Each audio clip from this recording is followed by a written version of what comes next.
భారతదేశంలో 3500 సంవత్సరాల క్రితము వర్ణ వ్యవస్థ ఏర్పడింది.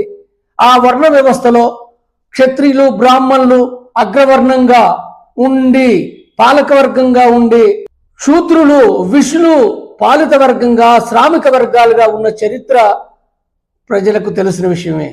ఆ క్రమంలో ఒక కుల వ్యవస్థ కూడా ఏర్పడింది. ఈ నిచ్చెన మెట్ల కుల వ్యవస్థ లోపట అగ్రకులాల కింద బీసీ దళితులుగా వేలాది అసమానతలు కలిగిన అణచివేత వివక్షత కలిగిన ఒక కుల వ్యవస్థ ఏర్పడింది. కాబట్టి ఈ నేపథ్యంలో భారత సమాజంలో వేల సంవత్సరాల నుంచి కూడా ఈ అసమానతకు అణచివేతకు గురవుతున్న శ్రామిక వర్గ ప్రజలు కింది కులాల ప్రజలు పోరాడుతున్నారు.